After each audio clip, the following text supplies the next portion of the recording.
கர்த்தர் கிருபையாய் அவருடைய சமூகத்தில் கூடி ஆராதிக்க தேவன் நமக்கு அனுக்கிரகம் செய்திருக்கிறார். ஆமென். கர்த்தர் உங்கள் ஒவ்வொருவரையும் ஆசீர்வதிப்பாராக. அவர் ஒன்றை சொன்னால் அதை நிச்சயமாய் செய்வார். ஆமென். சில நேரத்தில் ஆண்டவர் கொஞ்சம் வெயிட் பண்ணி செய்வார். லாசரு வியாதியாக இருக்கிற செய்தி அவருக்கு அறிவிக்கப்பட்ட போது அவர் அது தெரிஞ்சோ 2 நாள் தங்கியிருந்தார் என்று சொல்லப்பட்டிருக்கிறது. எல்லாம் தெரியாமல் எல்லாம் தெரிஞ்சுதான் இருக்கிறார். வியாதியாக இருக்கும்போது இயேசு போயிருந்தா அவனை விட்டு எது விலகி இருக்கும் தெரியுமா? வியாதி விலகி இருக்கும். இயேசு வியாதியிலேருந்து சுகத்தை கொடுக்கிற காரியம் அது பெருசாக பேசப்பட்டிருக்குமான்னு கேட்டால் இல்லை. ஆனால் கதை தெரிந்து வெயிட் பண்ணி போனது எதுக்கு தெரியுமா? யாருக்கும் செய்ய முடியாத ஒரு காரியத்தை செய்ய. வேதம் சொல்லுகிறது, லாசருவை கர்த்தர் உயிரோடு எழுப்பினது நிமித்தம் யூதர்களில் அநேகர் அவரிடத்திலே விசுவாசம் வைத்தார்கள். தேவனால் தெரிந்தெடுக்கப்பட்ட தேவ பிள்ளைங்க வாழ்க்கையில வார்த்தையை சீக்கிரம் கொடுத்துட்டு செய்யறத கொஞ்சம் டிலே பண்றாருன்னா நமக்கு செய்யறது நிமித்தமாய் அநேகர் கர்த்தரை நம்பும்படியாய். நம்புறவங்க மட்டும் சத்தமா ஆமென் சொல்லுங்க பார்க்கலாம். கர்த்தருக்கு மகிமை உண்டாவதாக. கர்த்தர் உங்களை ஆசீர்வதிப்பாராக. நாம் தொடர்ந்து கர்த்தருடைய வார்த்தையை கேட்க போகிறோம். தீர்க்கதரிசன புஸ்தகம் 9வது அதிகாரம் அதனுடைய 33வது அதிகாரம் 9வது வசனத்தின் முதற் பகுதியை வாசிக்க கேட்கலாம். எரேமியா 33:9. நான் அவர்களுக்கு செய்யும் நன்மையை எல்லாம் கேட்க போகிற பூமியின் எல்லா ஜாதிகளுக்கு முன்பாக அது எனக்கு மகிழ்ச்சி உள்ள கீர்த்தியாயும் புகழ்ச்சியாயும் இருக்கும். யாரை குறித்து இதை சொல்லுகிறார் என்றால் அவருடைய ஜனத்தை குறித்து. அதை போன வாரம் கேட்டோம். அவருடைய ஜனம் என்பவர்கள் யார்? அவருடைய இரத்தத்தாலே மீட்கப்பட்டு சேர்க்கப்பட்ட அவருடைய ஜனம். அந்த ஜனம் இப்பொழுது எந்த நிலையில் இருக்கிறார்கள்? 32 அதனுடைய 42 சொல்லப்பட்டிருக்கிறது. அவர்களை குறித்து 32வது அதிகாரத்தின் 42வது வசனம். இந்த ஜனத்தின் மேல் இந்த பெரிய தீங்கு எல்லாம் வரப்பண்ணினது போல அவர்களை குறித்து சொன்ன எல்லா நன்மையையும் அவர்கள் மேல் வரப்பண்ணுவேன் என்று கர்த்தர் சொல்லுகிறார்.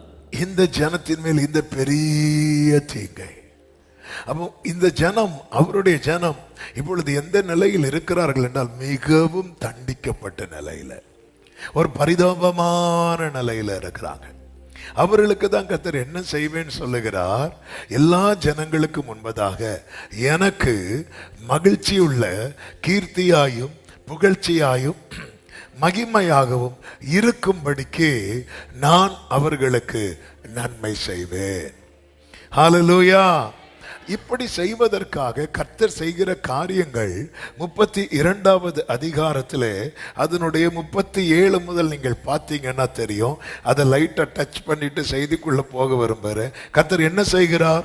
37வது வசனத்துல சொல்றாரு, இதோ என் சினத்திலும் என் கோபத்திலும் என் மகா உக்கிரத்திலும் நான் அவர்களை துரத்தின எல்லா தேசங்களிலும் இருந்து அவர்களை நான் முதல்ல சேர்த்துக் கொள்வேன். ஆண்டவர் சேர்த்துக் கொள்வேன் என்கிறார். நல்லா புரிஞ்சுக்கோங்க. ரட்சிக்கப்பட்ட தேவ பிள்ளைங்க வாழ்க்கையில தேவ தண்டனை இருக்குமானால், ஆமென், கடந்த வாரத்தில் கேட்ட உம்முடைய தண்டனை அவர்கள் மேல் இருக்கையில் அவர்கள் அந்தரங்க வேண்டுதல் செய்தார்கள். புரிந்து கொள்ள வேண்டும். அதாவது 2 விதமான சோதனைகள் எப்பொழுதும் சொல்லுகிறது. ஒரு சோதனை நம்முடைய, அதாவது தேவனே அனுமதிக்கிற சோதனை. அந்த சோதனை ஒருபோதும் நமக்கு ஏமாற்றத்தை கொடுக்காது. அந்த சோதனை நமக்கு பெரிய மாற்றத்தை கொடுக்கும். அதுதான் அழிந்து போகிற பொன் அக்கினியினால் சோதிக்கப்படும், அதை பார்க்கிலும் அதிக விலையேற பெற்றதா இருக்கிற உங்கள் விசுவாசம் சோதிக்கப்பட்டு என்று சொல்லப்பட்டிருக்கிறது. கிறிஸ்து இயேசு வெளிப்படும் போது அது உங்களுக்கு கீர்த்தியும் புகழ்ச்சியும் மகிமையும் உண்டாக காணப்படும்.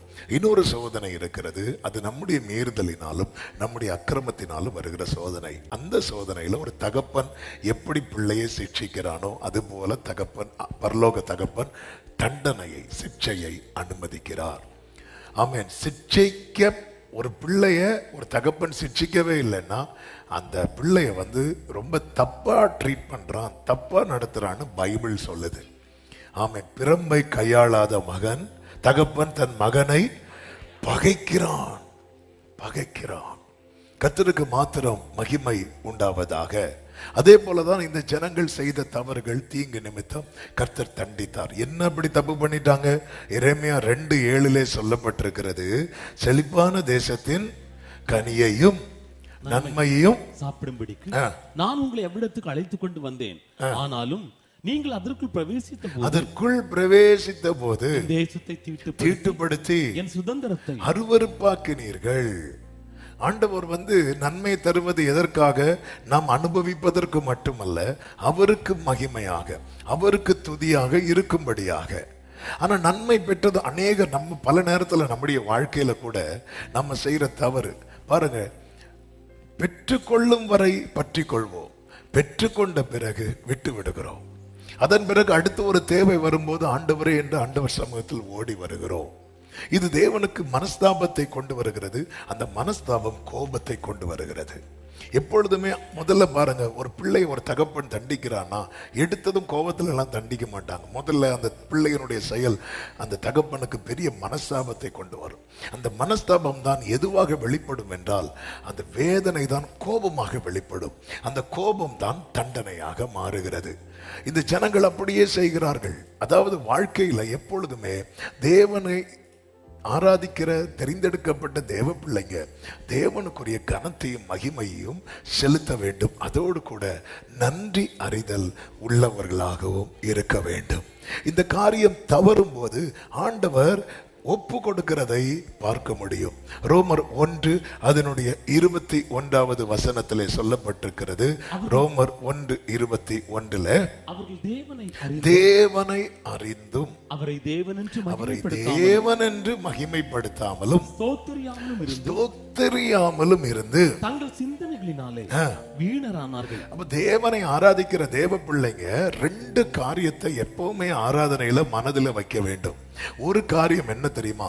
அவர் யார் என்பதை அறிந்து ஆராதிக்க வேண்டும்.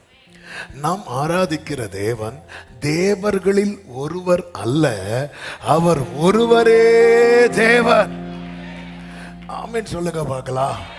அதாவது அவர் ஒருவரே தேவன். அப்போ பாருங்க, எல்லாரும் அவங்கவுங்க தங்களுக்கு தெய்வங்களை வைத்திருக்கிறார்கள்.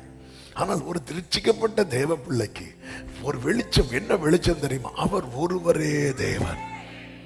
எங்க ஆண்டவர் இருக்கிறார்ல, அவர் ரொம்ப நல்லவர் அப்படி அல்ல, அவர் ஒருவரே நல்லவர். எங்க தேவன் இருக்கிறார்ல அப்படி இல்ல, அவர் ஒருவர் தான்.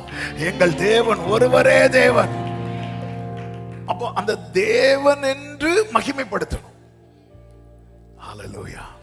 நம்ம முதல் பாட்டை எப்படி பாடணும் தெரியுமா? இன்னைக்கு கோடா கோடி ஸ்தோத்திரம் ஏறு. எல்லாரும் வாய் திறந்து பாடுங்க சத்தமா. ராஜாதி ராஜன். எஸ், அப்படியே கைகளை உயர்த்தி இயேசு கிறிஸ்துவுக்கே மகிமை. ராஜாதி ராஜன் இயேசு கிறிஸ்துவுக்கே. எப்பொழுதுமே ஆராதனையில் அவர் தேவன் என்று அவரை மகிமைப்படுத்த வேண்டும். அவர் நம்ம பல நேரத்தில் நம்ம அதை நினைக்கிறதே கிடையாது. ஐயோ நம்ம எதையோ தங்கள் சிந்தனைகளினாலே வீணரானார்கள்.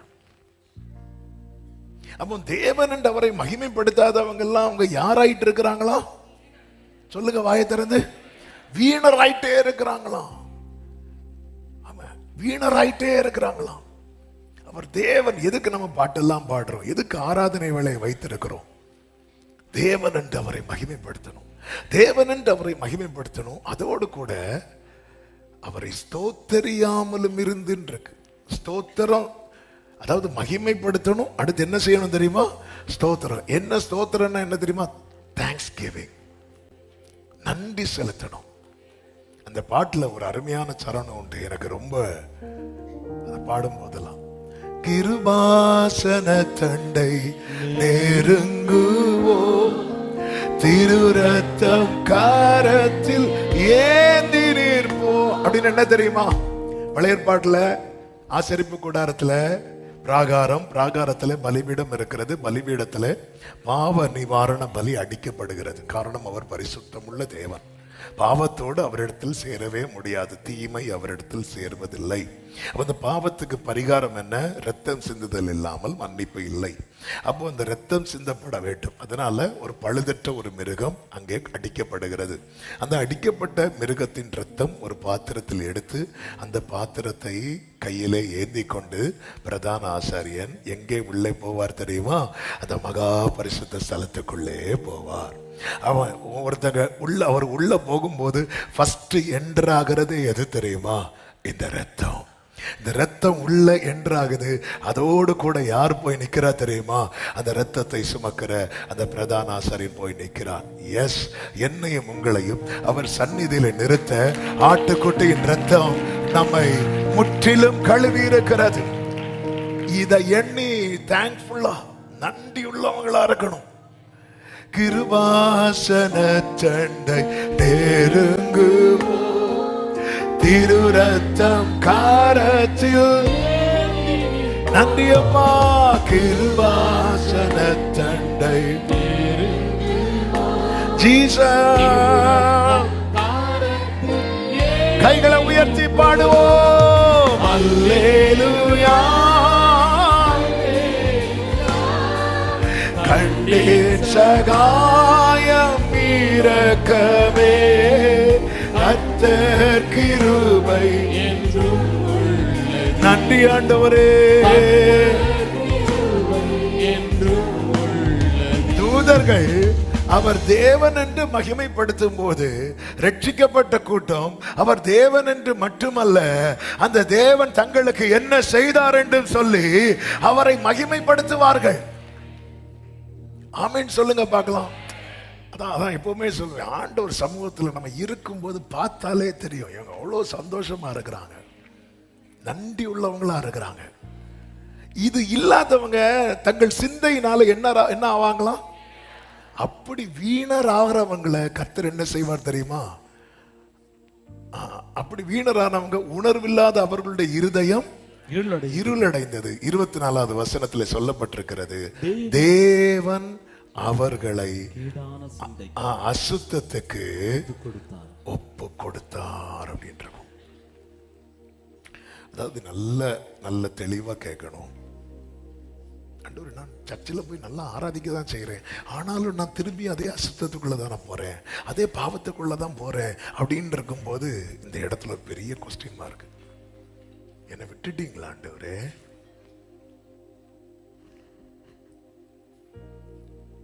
தேவன் அவர்களை, அப்போ தேவனை தேவன் என்று மகிமைப்படுத்துகிறவர்கள், நன்றி உள்ளவர்களாய் இருக்கிறவர்களாய் நாம் காணப்பட்டால் தேவன் நம்மை என்ன செய்ய மாட்டார்?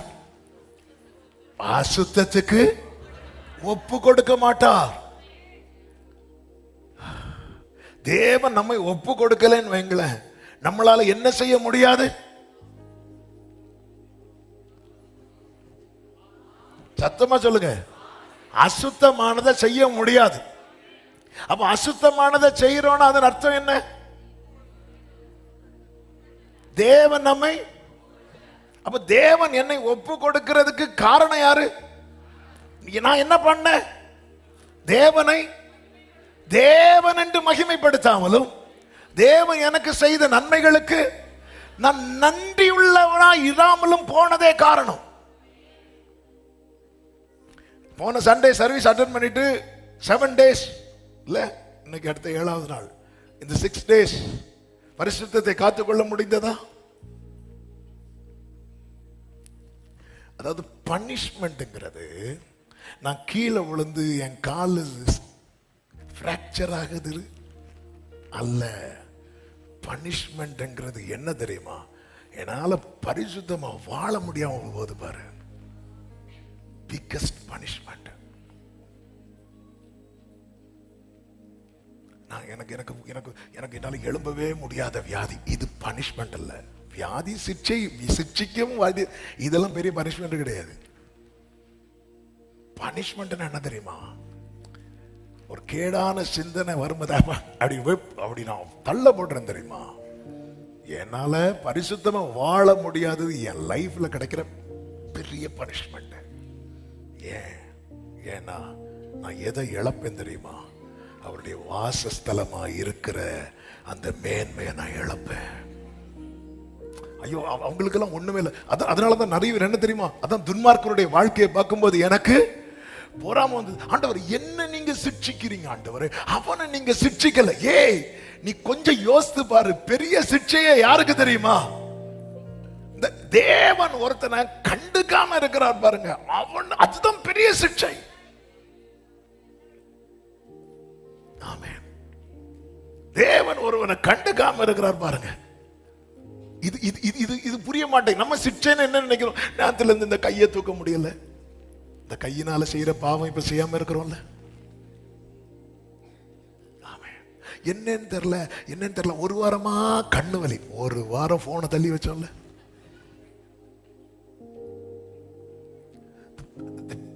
என்ன சொல்ல, ஆக்சுவலா நல்லா புரிந்து கொள்ள வேண்டும். அதனால அருவருப்பானதை நான் தொடர்ந்து நடப்பித்துக் கொண்டிருக்கிறேன்னா, அப்ப இந்த இடத்துல நான் என்ன சந்தேகப்பட வேண்டும் தெரியுமா? ஆண்டவர் என்னை அசுத்தத்துக்கு ஒப்பு கொடுத்து விட்டாரோ? அன்பு சகோதர, அன்பு சகோதரி, நம்முடைய அந்தரங்கங்கள் நன்றாய் அவருக்கு தெரியும், நமக்கு தெரியும். நம்முடைய சத்தம் ஏசாவின் சத்தமாய், நம்முடைய சத்தம் யாக்கோபின் சத்தமாய், நம்முடைய கைகள் ஏசாவின் கைகளாய் இருக்கிறது. ஆமென். ஈசாக்கை ஏமாத்தலாம், யாரை வேணாலும் ஏமாத்தலாம், மோசையை ஏமாத்தலாம், ஆரோனை ஏமாத்தலாம். ஆனா மேக ஸ்தம்பத்திலும் அக்னி ஸ்தம்பத்திலும் ஆமென் காணப்படுகிற கர்த்தரை ஏமாற்ற முடியாதே. ஆமென். கொஞ்சம் திரும்பினாலே நெஞ்சு படபடான்னு அடிக்குதா, கொஞ்சம் ட்ராக் மாறினாலே மனசாட்சி குத்துதா. நீங்க சேஃப் சோன்ல இருக்கிறீங்க. ஆனா என்ன பண்ணாலும், நான் இவ்வளவுதான் ஜெபம் எல்லாம் பண்ணுவோம், ஆனாலும் இந்த ஒரு காரியத்தை நான் செய்தே ஆவேன் என்கிற நிலையில தொடர்ந்து பயணிக்கிறோம்னா, இந்த இடத்துல மிகப்பெரிய மிகப்பெரிய மிகப்பெரிய மிகப்பெரிய ஆமென் ஒரு பெரிய கொஸ்டின் மார்க் இருக்கிறது. தேவன் என்னை ஒப்பு கொடுத்தாரோ? ஹல்லேலூயா. இங்கே ஜனங்கள் செய்த தவறு ஆண்டவரை விட்டார். வேதம் சொல்லுகிறது, அவருடைய இருதயத்தின் கடினத்துக்கு நான் விட்டு விட்டேன். ஆனால் இப்பொழுது தண்டனை அவர்கள் மேல் இருக்கும் போது அவர்கள் அந்தரங்க வேண்டுதல் செய்கிறார்கள். கர்த்தர் அவர்களை சேர்த்து கொண்டு கர்த்தர் அவர்களை ஒழுங்காக்குகிறார். எப்படி ஒழுங்காக்குகிறார்? 32வது அதிகாரம் அதனுடைய 39வது வசனத்திலே கர்த்தர் சொல்லுகிறார், தங்களுக்கும் தங்கள் பின்னடியாருக்கும் தங்கள் பிள்ளைகளுக்கும் நன்மை உண்டாகும்படி சகல நாட்களிலும் எனக்கு பயப்படும்படிக்கு நான் அவர்களுக்கு ஒரே இருதயத்தையும் ஒரே வழியையும் கட்டளையிட்டு. கர்த்தர் சரி பண்றார். ஒரே இருதயம். இப்போ இருதயம் எப்படிப்பட்டதா இருக்கிறது? அது மாறுபாடு உள்ளதா இருக்கிறது. ஆமென். நம்மளால ஒரு பாட்டை கூட ஒழுங்கா பாட முடியல. கரெக்டா? ஒரு பாட்டு அடி இதெல்லாம் வந்து ஒரு ஒரு ஒரு ஒரு என்ன சொல்ல, சும்மா ஒரு சிரிப்புக்காக சொல்றதல்ல. நம்மளை யோசித்து பார்த்தா ஒரு பாட்டு ஒரு 2 லைன் பாடுவோம், 3வது லைன் இப்படி யோசிச்சுட்டு வேற எதையும் யோசிக்கும். ரீசன் பார்த்தீங்களா? அது ஒரே வழியில நம்மளால டிராவல் பண்ண முடியல, ஒரே பாதையில பயணிக்க முடியல. சில பார்த்துருக்கீங்களா, சாப்பிட உட்கார்ந்துருப்பாங்க. சாப்பிட உட்கார்ந்து இருக்கிறது எதுக்கு தெரியுமா? சாப்பிட்றதுக்கு. இப்படி 2 வாய் சாப்பிட்டு 3வது இப்படி இருப்பாங்க. பார்த்துருக்கீங்களா? சிந்தை வந்து அப்படி. ஏன் நம்மளால வந்து, அதனாலதான் தாவீது ஒரு ஜெபம் பண்ணுவார், ஆண்டவரே சுத்த இருதயத்தை என்னிலே சிருஷ்டியும், அடுத்து என்ன சொல்வார் தெரியுமா? நிலைவரமான ஆவி. ஏன்னா தாவீது ஒரு காலத்துல அப்படி அப்படி இருந்த மனுஷன். எப்படி இருந்த மனுஷன்? ஒன்றை நான் கேட்டேன், அதை ஏன் ஆடுவேன், இதை மாற்றவே முடியாது. இதுதான் தாவீதுடைய லைஃப் ஸ்டைலே. இப்படிப்பட்ட மனுஷன் இப்ப மாறுறாரு. அந்தி சந்தி மத்தியான வேளையில தியானம் பண்ணி முறையிடுறவர் சாயங்கால வேளையில தியானம் பண்ண வர்றார், கொஞ்சம் மாறுறார். ஏன் மாறுது? ஆண்டவர் இப்ப இந்த இடத்துல என்ன தேவை? ஆண்டவரே ஒரே இருதயம் ஒரே வழி, இதை நீங்க கட்டளையிடுவேன்னு சொல்லி இருக்கிறீங்க. அப்ப நான் என்ன செய்யப்படணும்? நான் ஒரு விசை கூட உருவாக்கப்பட வேண்டும். நான் ஒரு விசை கூட உங்க கையில் என்ன கொடுக்கிறேன், என்ன மறுபடியும் உருவாக்கும். என் இருதயம் உமக்கு தெரியும். உள்ளத்தில் உண்மை இருக்க விரும்புகிறீர், அந்த கரணத்தில் ஞானத்தை தெரியப்படுத்துவீர். ஆமென். உமக்கு மறைவாக ஒன்றுமே இல்லப்பா. சுத்த இருதயத்தை அப்படி துடிக்கிறார் தாவீது. ஒரே இருதயம், ஒரே மொழி. ஒன்றை நான் கேட்டேன், அதே நாடுவேன். நான் எதற்கென்று பிடிக்கப்பட்டேனோ அதை அடையும்படிக்கு. அவ்வளவுதான். அதுக்காக பின்னானவைகளை மறக்கணுமா? ரெடி. முன்னானவைகளை நாடி ரெடி. இன்னைக்கு இது முடிய மாட்டேங்குது. இன்னைக்கு சண்டே ஆராதனையில கொஞ்சம் ஆராதித்து வார்த்தை கேட்டா பின்னானவைகளை மறந்துடும். இது வேண்டாம், அது வேண்டாம். கொஞ்சம் போகும்போது முன்னானவைகளை மறந்து பின்னானவைகளுக்கு நேரா திரும்பி நிற்போம். அதாவது எதை நோக்கி நிற்கிறோமோ அது முன்னானவைகள், எதற்கு முதுகை காட்டுகிறோமோ அது பின்னானவைகள். கொஞ்ச நேரம் ஆராதிக்கும் போது பரலோகத்தை நோக்கி பயணிப்போம்.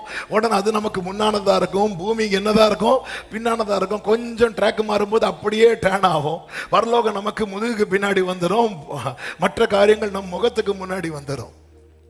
கரெக்ட் தான். முன்னானவைகளை நாடி தான் போயிட்டு இருக்கிறோம். ஆனா எது நமக்கு முன்னானதாய் வைத்திருக்கிறோம்? ஒரே வழியை கட்டளையிட்டு 40வது வசனத்தில் சொல்றாரு, எனக்கு பயப்படும் பயத்தை அவர்கள் இருதயத்திலே வைத்து. அதே வசனத்தில் சொல்லப்பட்டிருக்கிறது, நான் அவர்களை விட்டு பின்வாங்குவதில்லை என்கிற நித்திய உடன்படிக்கை அவர்களோட. அப்ப பாருங்க, ஆண்டவர் நினைச்சா, நல்ல கவனமா கேளுங்க, ஆண்டவர் நினைச்சா அவருக்கு உகந்த பாத்திரமாய் உருவாக்கி ஒருத்தனை நிறுத்த முடியும். சத்தம் ஆமென் சொல்லுங்க பார்க்கலாம். அசுத்தம் இல்லாத வாழ்க்கை. எல்லாரும் அதுதான் நாங்க விரும்புறோம். ஒரு தேவனை ஆராதிக்கிற தேவ பிள்ளை, ஆமே, மற்றவர்களை பற்றியெல்லாம் எனக்கு தெரியாது. ஆனால் ஒரு தேவனை ஆராதிக்கிற தேவ பிள்ளை அது அசுத்தமானது, அருவருப்பானது அல்லது ஒரு பாவ காரியத்தை அவன் நடப்பிச்சுட்டான்னு வைங்களேன், அதை நடப்பித்த பிறகு அவனுக்குள்ளே ஒரு ஒரு ஒரு ஒரு ஒரு தர்ம சங்கடம் உண்டாயிரும். இப்படி பண்ணிட்டேனே, இப்படி பண்ணிட்டேனே, இப்படி பண்ணிட்டேனே, அது அப்படி ஒரு சங்கடம் உண்டாயிரும். ஆனால் ஆண்டவர் வந்து அப்படி ஒப்பு கொடுத்துட்டான்னு வைங்களேன், அவனுக்குள்ள அந்த உணர்வே இல்லாமல் போயிடும். நான் ரிப்பீட் பண்றேன். ஒரு ஒரு ஒரு ஒரு ஒரு மீறுதல் அல்லது ஒரு தவறான ஒரு அந்தரங்க பாவம் ஒருத்தன் பண்ணிட்டானா, தேவனை ஆராதிக்கிற தேவ பிள்ளை, மீட்கப்பட்ட தேவ பிள்ளை பண்ணிட்டானா, அவனுக்குள்ள இப்படி பண்ணிட்டேன், எப்படி பண்ணிட்டேன், இப்படிப்பட்ட உணர்வு வருதுன்னா அவன் அவன் திரும்பி வந்து மாற்றப்படுவதற்கு நிறைய சான்சஸ் இருக்கிறது. ஆனா எவ்வளவு பண்ணியும் கொஞ்சம் கூட நான் இப்படி பண்ணிட்டேனேங்கிற ஒரு சின்ன நினைவு கூட இல்லாம ஒருத்தன் இருக்கிறான்னா அவன் மிகப்பெரிய ஆபத்துல சிக்கி இருக்கிறான் அர்த்தம். மிகப்பெரிய, அதாவது இந்த வார்த்தையை ஃபர்ஸ்ட் சர்வீஸ்ல கூட இப்படி ஒரு வேர்டு ஆண்டவர் வந்து வாயில வைக்கல. இந்த சர்வீஸ்ல ஆண்டவர் பேச வைக்கிறார். ஒரு பெரிய பனிஷ்மெண்ட் என்ன தெரியுமா? ஒரு தேவ பிள்ளை அசுத்தத்துக்கு ஒப்பு கொடுக்கப்படுகிறது. கர்த்தர் தந்த வாழ்க்கை எத்தனை மரண கண்டிக்கு தப்பு வைத்திருக்கிறார். எத்தனை எத்தனை முறை இனி ஒரு பொழுதை காண்போமா என்று பார்த்தபோது ஆண்டவர் எத்தனை முறை இந்த தீபம் அணையாமல் காத்திருக்கிறார். ஆண்டவர் சமூகத்தில் என்னைக்கோ நான் மடிந்திருக்க வேண்டியது அந்த கண்ணில் கிடைச்ச கிருபை தான். இன்னைக்கு நான் உயிரோடு இருக்கிறேன்னு சொல்றவங்க மட்டும் கரங்களை உயர்த்தி சத்தமா ஆமென் சொல்லுங்க பார்க்கலாம். ஆமென். நம்முடைய நினைவுகள்ல தீமையான காரியங்கள் ஓடுதா, கேர்ஃபுல்லா இருக்கணும். அப்பா ஆண்டவர் இதுக்கு மட்டும் வேணா 2 அடி அடிச்சிருங்க ஆண்டவரே. ஆமென். ஹல்லேலூயா. ஆமென். இங்க ஜனங்கள் ஒப்பு கொடுக்கப்படுகிறார்கள் வாழ்க்கையில. அப்போ பாவம் வந்துட்டுனாலே தண்டனை பின்னாடி வரும். பாவம் வந்துட்டுனாலே சாபம் கொடுத்து இந்த எல்லாத்துக்குமே வேறு பாவம். இந்த பாவத்தோட தான் சாபம், வேதனை, முள்ளு. பாருங்க, சாபம் துக்கத்தோடு, அதாவது ஏதேன்ல செய்த பாவம், ஏதேன்ல வேலை இருந்துச்சா, வேலை இருந்துச்சு. ஏதேன்ல வேலை இருந்துச்சு, வேர்வை கிடையாது. ஏதேன்ல பிள்ளை பேர் உண்டு, துக்கம் கிடையாது. ஆமே. எப்போ மனுஷன் பாவம் பண்ணி வெளியே வந்தானோ இது எல்லாம் கூட எல்லாமே கூட சேர்ந்துட்டு. இனி இந்த உலகத்துல இந்த மனுஷன் மண்ணானவன் அல்லவா? இனி இதெல்லாம் நம்ம என்னதான் ரட்சிக்கப்பட்டாலும் இதெல்லாம் நம்ம என்னதான் பண்ணிட்டு இருக்கிறோம்? நல்ல இப்போ ஏசி ஆஃப் பண்ணி 1 மினிட்ல என்ன ஆகும் தெரியுமா? அனல் ஆயிருவோமா? அதை அனுபவிச்சு தான் ஆகணும். ஆமே. டெலிவரி ஆச்சு, பாஸ்டர் பெயின் இன்னும் வரல. ஒரே ஒரு காரியத்துக்கு பெயின் வரணும்னு ஜெபம் நடக்கும். ஹல்லேலூயா. நீங்க இல்லை, இங்கே சொல்லிட்டு இருக்கிறேன். சிலர் இருக்கிறத பார்த்தா ஆமே. இது வந்து அவ்வளவுதான். இது வந்து இனி ஒரு அரசாட்சி வரப்போகிறது.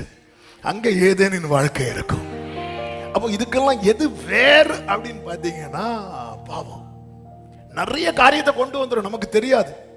பாவம் பிறந்ததும் பொய் வந்துச்சா? பொய் வந்துச்சா? பாவம் பிறந்ததும் ஒருவர் குற்றச்சாட்ட ஆரம்பிச்சாங்களா?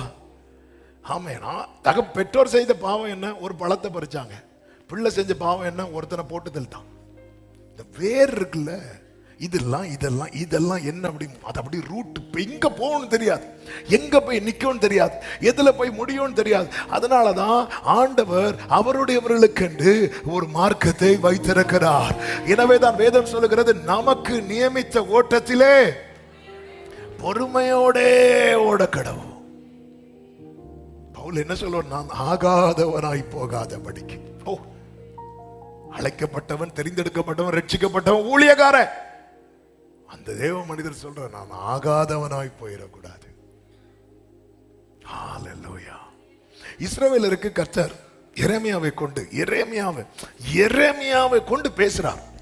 எரேமியாவுக்கு பேரே வீப்பிங் ப்ராஃபட். அழுக பேச அழுதுட்டே இருப்பார். அந்த அழுகை எரேமியாவின் கண்ணீர் அல்ல, அது தேவனுடைய கண்ணீர். அப்ப நம்ம ட்ராக் மாறி போறது, நம்ம வழி மாறி போறது, நாம தண்டிக்கப்படுகிறது, நாம இன்னும் தாழ்ந்த நிலையில் இருப்பது, அல்லது நம்முடைய தலைக்கு மேல சத்துருக்கள் ஏறி போறது, இதெல்லாம் பார்த்து தேவன் ரசிக்கவில்லை. அவருடைய உள்ளம் குமுறுகிறது. ஆண்டவர் சொல்லுகிறார், என் ஜனமாகிய குமாரத்தின் காயத்தின் நிமித்தம் நானும் காயப்பட்டிருக்கிறேன் அப்படிங்கிறார். அவ்வளோ வேதனை.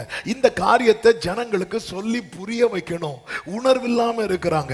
பிள்ளையின் வரிசையில் வைக்கப்பட்டவர்கள், நற்குல திராட்சை செடியாய் நாட்டப்பட்டவர்கள். ஆனா அதையெல்லாம் செய்யாம அருவருப்பை உண்டாக்கி தேவன் என்று மகிமைப்படுத்தாமல், தேவன் பாராட்டின கிருபைகளுக்கு நன்றி உள்ளவர்களாய் இராமல், இப்படி காணப்படுகிற ஜனங்களுக்கு அவருடைய காரியத்தை தெரிவிக்கும்படியாக அநேக உவமைகளின் வழியாக, அநேக காரியங்களை செய்வதின் மூலமாக தீர்க்கதரிசியை கொண்டு இஸ்ரவேலருக்கு கர்த்தர் தம்முடைய இருதயத்தை, ஜனங்களின் நிலையை கர்த்தர் வெளிப்படுத்துகிறதை இந்த எரேமியா புஸ்தகத்திலே பார்க்க முடியும்.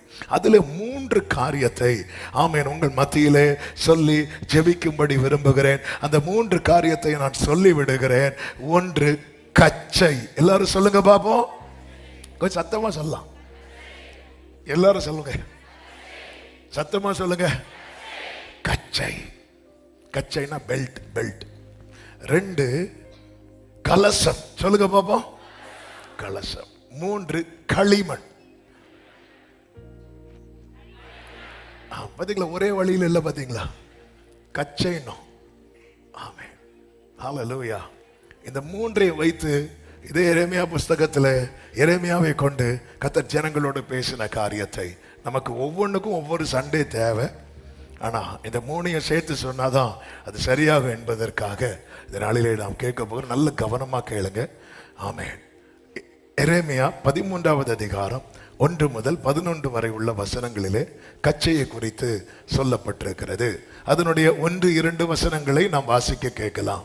கர்த்தர் என்னை நோக்கி, நீ போய் உனக்கு ஒரு சணல் கச்சையை வாங்கி அதை உன் அறையிலே கட்டிக்கொள். அதை தண்ணீரிலே பட ஒட்டாதே என்றார். நான் கர்த்தருடைய வார்த்தையின்படி ஒரு கச்சையை வாங்கி அதை என் அறையிலே கட்டிக்கொண்டேன். ஒரு ஆமேன் சொல்லுங்க பாப்போம். கைகளை உயர்த்தி ஒரு ஆமேன் சொல்லுங்க பாப்போம். நல்ல கவனமா கேளுங்க. கச்சை, பெல்ட் எதுக்கு யூஸ் பண்ணுவோம்? பிரதர்ஸ் சொல்லுங்க, பெல்ட் எதுக்கு யூஸ் பண்ணுவோம்? கரெக்டா சொன்னீங்க. இடுப்புல கட்ட, கழுத்துல கட்ட கிடையாது. கழுத்துல சிலதுக்கு பெல்ட் போட்டிருக்கிறாங்க, அதை விட்டுருங்க. ஆமென். இப்போ பெல்ட் அதாவது அலங்காரத்துக்கான பொருட்களும் இருக்கிறது, அவசியத்துக்கான பொருட்களும் இருக்கிறது.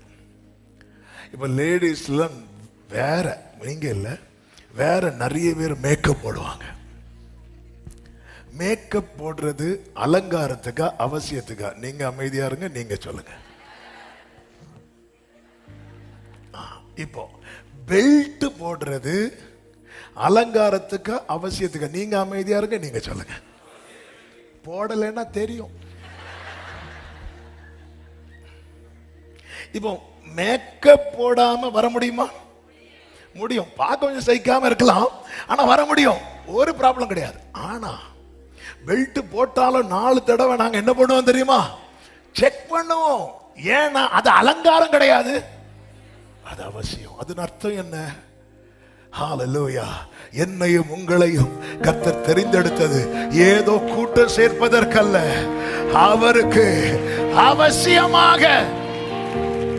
ஆமென் சொல்லுங்க பார்க்கலாம். இப்போ நல்ல கவனிங்க, நீ வாங்கு அப்படிங்கிறார். இப்போ நான் ஒரு கேள்வி கேட்கிறேன், இதுவரை எரேமியா பெல்ட் யூஸ் பண்ணதே இல்லையா? சின்ன பிள்ளைகளுக்கே பெல்ட் வாங்கி போட்டு மாட்டி விடுறோம். அதுவும் அவங்க யூதர்களுடைய வஸ்திரங்கள் தெரியும், அவங்க கண்டிப்பா ஒரு கச்சை கட்டி இருப்பாங்க. அதுவும் ப்ராஃபிட் இவர், ஏற்கனவே இவர் கச்சை கட்டி இருக்கிறார்.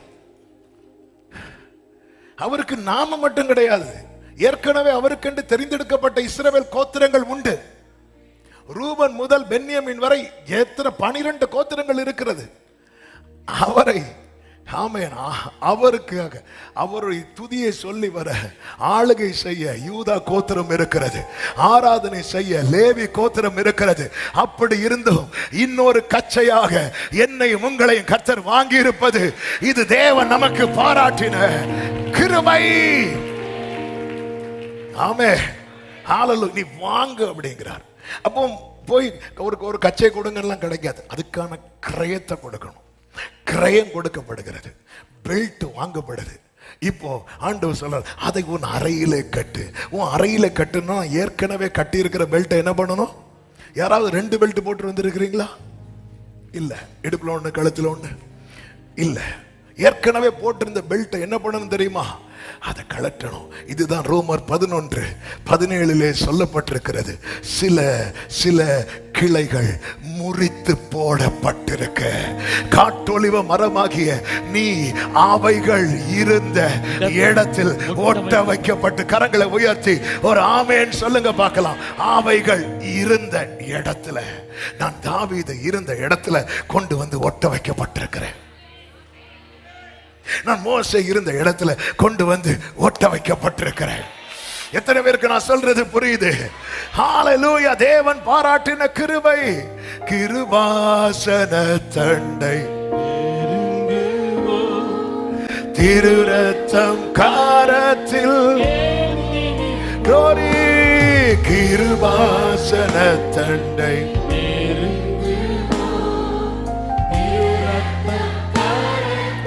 எல்லாரும் கைகளை உயர்த்தி ஆமென் ஹல்லேலூயா. கண்டேன் சகாயம் இரக்கமே, கர்த்தர் கிருபை என்றும் உள்ளதே. ஆமென். நல்ல கவனிங்க, அறையில கட்டிக்கொள்ளாச்சு, அறையில கட்டியாச்சு. ஆமென். இப்ப சொல்றார், நீ என்ன பண்ணு? 3வது வசனம், 2ஆம் வசனம், கர்த்தருடைய வார்த்தை எனக்கு உண்டாகியவர் நீ வாங்கினதும் உன் அறையில் இருக்கிறதுமான கச்சையை எடுத்துக்கொண்டு, அந்த அறையில் இருக்கிற கச்சையை எடுத்துக்கொண்டு எழுந்து ஐப்பிராத்து நதி மட்டும் போய் அதை அங்கே கன்மலை வெடிப்பிலே ஒளித்து வை என்றார். நான் போய் கர்த்தர் எனக்கு கட்டளையிட்டபடியே அதை ஒளித்து வைத்தேன். அடுத்த வசனம், அநேக நாள். நல்ல இந்த வேர்டை நோட் பண்ணிக்க. ரொம்ப நாள் ஆச்சு இந்த கச்சை அறையிலே கட்டப்பட்டு, ரொம்ப ரொம்ப ரொம்ப ரொம்ப நாள் ஆச்சு. அநேக நாள் சென்ற பிறகு ஆண்டவர் சொல்ல, நீ போய் இப்ப அந்த கச்சையை எடுத்துக்கொண்டு வா அப்படிங்கிறார். அவன் அதுபோல போய் எடுத்துக்கொண்டு வரும்போது 7வது வசனத்திலே சொல்லப்பட்டிருக்கிறது, அப்பொழுது நான் ஐப்பிராத் நதிக்கு போய் கச்சையை ஒளித்து வைத்த இடத்திலே தோண்டி அதை எடுத்தேன். ஆனால் இதோ அந்த கச்சை கெட்டு ஒன்றுக்கும் உதவாம போயிட்டு. இது ஏன் கெட்டு போச்சு சொல்லுங்க பார்க்கலாம். ஏன் சொல்லவா? அது இருக்க வேண்டிய ஸ்தானத்துல இருக்கல.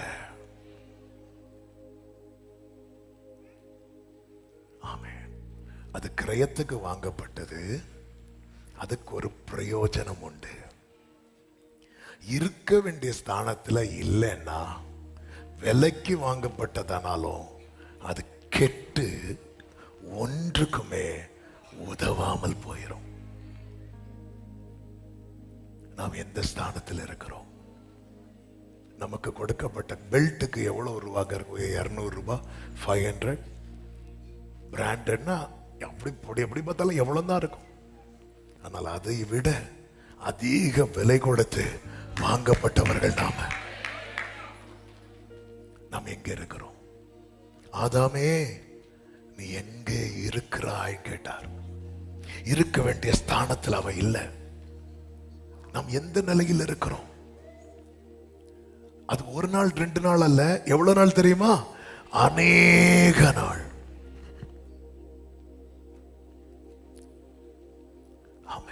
அநேக நாள். ஆண்டவரே, நீ போய் எடுத்துட்டு வா. எடுத்துட்டு வந்து பார்த்து, ஆண்டவரே யூஸ் பண்ணவே முடியல. இந்த பெல்ட்டும் சரி, ஷூவும் சரி, அதை யூஸ் பண்றவங்களுக்கு தெரியும். ஒன்ஸ் யூஸ் பண்ணிட்டு அதுக்கப்புறம் ரொம்ப நாள் யூஸ் பண்ணாம இருக்கிறோம்னு வைங்களேன், அது டேமேஜ் ஆயிரும். அது நீங்க என்னதான் பொத்தி வச்சாலும் சரி, அது நாசாயிரும். அது ஒன்று பிஞ்சு வர ஆரம்பிச்சிடும். ஒரு விசை பயன்படுத்தின பெல்ட் ஆகட்டும், ஷூ ஆகட்டும், ஒரு விசை பயன்படுத்திட்டு அதுக்கப்புறம் ரொம்ப நாள் அதை பயன்படுத்தாம திருப்பி கையில் எடுத்து பாருங்க, யூஸ் பண்ண முடியாது. அதனாலதான் ஆண்டவர் எபேசு சபைக்கு சொல்வார், நீ ஆதியில் கொண்டிருந்த ஸ்தானம் எங்க? அவருடைய இடுப்பை சுத்தி இருக்கிறதான ஸ்தானம். அவர் இருக பிடித்திருக்கிறதான ஸ்தானம். ஆமே, கச்சையாக கர்த்தர் உன்னை ஏற்படுத்தினது, உன்னை வாங்கினது நீ கெட்டு போகிறதற்கல்ல, அவரை கெட்டியாய் பிடிப்பதற்கு.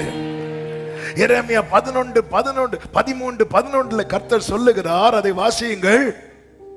கச்சையானது மனுஷனுடைய அறைக்கு சேர்க்கையா. அதாவது பெல்ட் வந்து சும்மா போட மாட்டோம். மேக்சிமம் பாருங்க, சிலர்லாம் பெல்ட்ல வந்து அந்த சில ஹோல் இருக்கும், ஒரு 4 ஹோல் இருக்கும். சிலர் வச்சு பார்ப்பாங்க, அது இன்னும் 2 ரவுண்டு சுத்த மாதிரி இருக்கும். அப்போ இன்னும் எக்ஸ்ட்ரா ஹோல் போடுவாங்க. எதுக்கு தெரியுமா? பெல்ட் எப்பவுமே எப்படி தெரியுமா போடுவாங்க? அப்படி எவ்வளவு டைட்டா.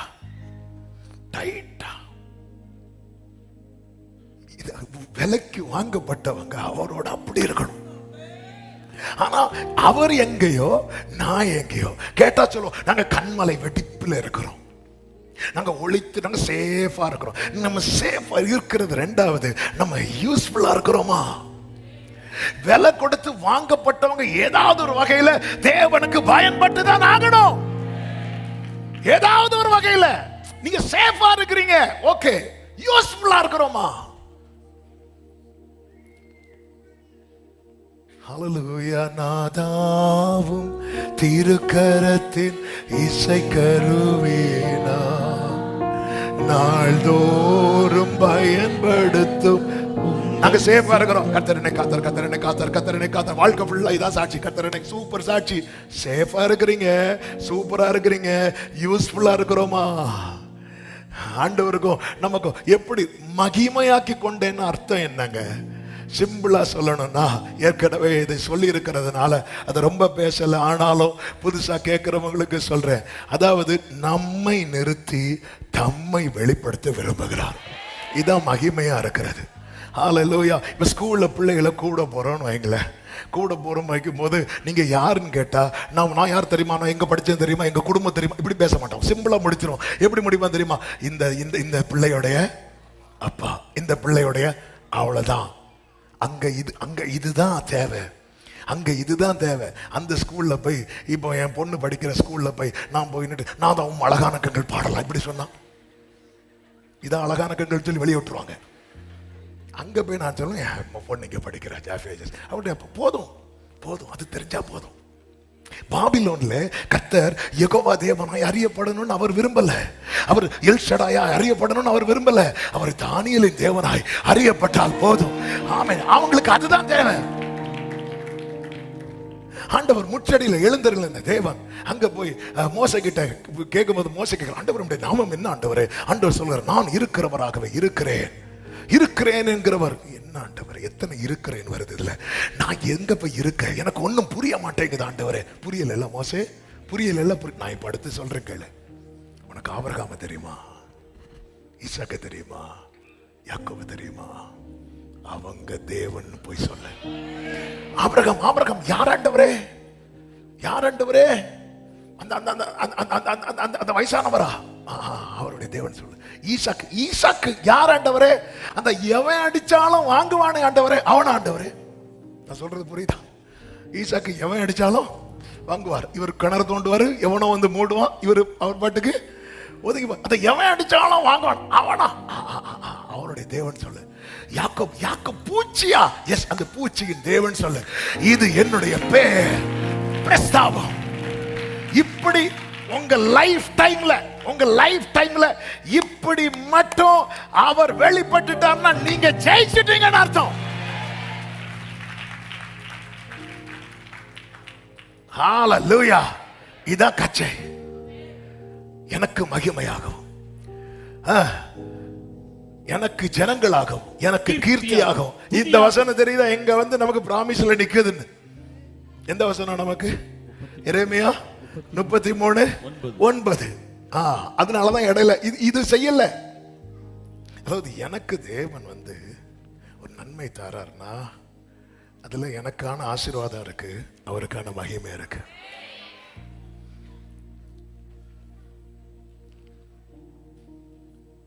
ஹalleluya. அதனாலதான் ஒரு மலையாள பாட்டு நம்ம பாடணும்ல. ஆமென். ക്ഷീണിച്ചു പോകണല്ലേ நாதாய் பூவில். அதாவது ஆண்டவர், நான் ரொம்ப சோர்ந்து போறேன்பா, என்ன அப்படி விட்டுறாதீங்கன்னு சொல்ற பாட்டுது. இந்த பூமியில் என்ன அப்படி விட்டுறாதீங்க. நான் நல்லா இருக்கும்போது ரொம்ப நல்லா இருக்கிறேன், டல்லா இருக்கும்போது திடீர்னு அப்படி விலகி போறேன். அதனாலதான் என்னன்னா உங்க கரத்துல முழுசா தாரேன். குயவன் எப்படி மண் பாத்திரத்தை வரைந்தது போல என ஒரு விஷயம் கூட. ஆமென். ക്ഷീണിച്ചു போயிடலே. விரும்புறவங்க கைகளை உயர்த்தி, நாதாയി பூவில் ஜீவன் போகுவோளம் நின்னோடு சேர்ந்து. கடைசி வரை கூடவே நிக்கணும். பாடலாமா சேர்ந்து? ക്ഷീണിച്ചു போயிடலே നാദായി പൂവിൽ ഞാൻ ജീവൻ പോകുവോളം നിന്നോട് அப்படி அர்ப்பணிப்போடு. ആമേൻ. ഞാൻ എന്നെ നൽകിടുന്നേ, ഞാൻ എന്നെ നൽകിടുന്നേ, സമ്പൂർണമായി സമർപ്പിക്കുന്നേ. കുശവന്റെ കയ്യിലെ മൺപാത്രം പോ എന്നെ ഒന്നു നീ പണിയേണം. അർപ്പണിக்கிறவங்க ഞാൻ എന്നെ ஒரு விஷயம் கூட தரப்பா. நான் பின்வாங்கிட கூடாது, கெட்டு போகிற கச்சையா இருக்க கூடாதுப்பா. உங்க அறையை கட்டியா பிடிக்கிற கச்சையா இருக்கணும் ஆண்டவரே. ஆமென். ഗ്ലോറി. എന്നെ ഒന്നു നീ. அப்படியே கைகளை உயர்த்தி கண்களை ஏறெடுத்து, ക്ഷീണിച്ചു പോയിടലേ നാദായി പൂവിൽ ഞാൻ ജീവൻ പോകുവോളം നിന്നോട് ചേർന്നു നിൽപ്പാൻ. ജീവിച്ചു പോയത്. ആമേൻ. ക്ഷീണിച്ചു പോയി നാദാ இந்த பூமியில ஜீவன் மரணம் வர அவங்க கூட நின்றணும்பா. அது மட்டும் எனக்கு செய்யுங்கப்பா. விலகாம காத்துக்கோங்கப்பா. கெட்டு போகிற கச்சை இப்போ இப்போ இப்போ இப்போ அவருக்கு பயன்படுத்தணும்னு ஆசை. ஆனா ஒன்றுக்கு உதவாம. அதாவது இந்த பெல்ட் வந்து கொஞ்சம் இத்து போய் அல்லது கொஞ்சம் முறிஞ்சு போயிருந்ததுன்னா ஒட்டலாம். அந்த பிஞ்சு பிஞ்சு வந்துட்டுன்னு வைங்களேன், ஒன்றும் பண்ண முடியாது, ஒண்ணுமே பண்ண முடியாது. இதுக்கு ரீசன் என்ன? அநேக நாளா அது இருக்க வேண்டிய இடத்துல இல்லை, அது இருக்க வேண்டிய. அதனால என்னைக்குமே நம்ம லைஃப்ல தேவனை தேவன் என்றும் தேவன் என்று மகிமைப்படுத்துறது, ஸ்தோத்தரிக்கிறது, நன்றி சொல்லு. இது நம்ம லைஃப்ல எப்பவுமே சீயோனிலே உமக்காக துதியானது அமைந்து காத்திருக்கிறது. சில பாத்துறீங்களா, எதுக்கு எடுத்தாலும் ஸ்தோத்திரம், எப்ப பார்த்தாலும் ஸ்தோத்திரம் ஸ்தோத்திரம் ஸ்தோத்திரம். பழைய பரிசுத்தவான்கள்லாம் வாயில் எப்பவுமே ஸ்தோத்திரம் இருந்துட்டே இருக்கும். பழைய பாஸ்டர்ஸ் எல்லாம் பார்க்கும்போது எப்பவுமே சோதரம் சோதரம் சோதரம் அப்படிதான் சொல்லிட்டே இருப்பாங்க. சோதரம் அது கேட்கறதுக்கு நமக்கு ஒரு மாதிரி இருக்கும். ஆனா ஆனா அவங்க அது அவங்கள ரொம்ப ப்ரொடெக்ட் பண்ணுச்சு, ரொம்ப பாதுகாத்துச்சு. இன்னைக்கு நமக்கு ஸ்தோத்திரம் சொல்லணும்னா 1000 ஸ்தோத்திர பலி புக்கு வேணும், அதுலயும் 4 பேஜை காணல. இப்படி ஏதாவது யாராவது செய்யணும், யாராவது பண்ணணும், டிவியில யாராவது சொல்லணும். அதாவது இனிஷியல் ஸ்டேஜில் இருக்கிறவங்களுக்கு ஓகே, தெரியல, நம்ம சொல்லி கொடு பிள்ளைங்களுக்கு. ஏதாவது யாராவது சாக்லேட் பிள்ளைங்களுக்கு கொடுத்தா பிள்ளைங்க வாங்கணும்னு சொல்லுவோம், தேங்க்ஸ் சொல்லு, தேங்க்யூ அங்கிள் சொல்லு, சொல்லி கொடுப்போம். அந்த பிள்ளை கல்யாணம் முடிஞ்ச பிறகு தேங்க்யூ அங்கிள் சொல்லு. இப்படி எப்படி இருக்கு? அப்படித்தானங்க இருக்கு இன்னைக்கு நம்ம கிறிஸ்டியன் லைஃப். ஆண்டவருக்கு தேங்க் பண்ண, நீங்கள் எல்லாவற்றையும் ஸ்தோத்திரத்தோட எல்லாத்திலையும். அதனாலதான் எல்லாவற்றிலையும் என்ன செலுத்துங்கள். இது என்ன செய்யும் தெரியுமா? நம்மை அவரோடு வைத்துக் கொண்டே இருக்கும். என்னையும் உங்களையும் அவரோடு வைக்கிறதுக்கு அவர் நீ வருஷத்துக்கு 3 தடவை 40 days ஃபாஸ்டிங் ஒன்று சொன்னார். அப்படி ஏதாவது ஒண்ணுமே சொல்லல. எவ்வளவு சிம்பிளான காரியத்தை நமக்கு சொல்லி கொடுக்கிறார்.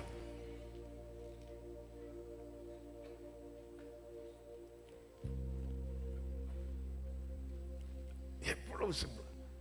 அதாவது இன்னைக்கு பயன்படுத்தலான்னு எடுத்தோம், ஒன்றுக்கும் உதவாம கெட்டு போயிட்டு.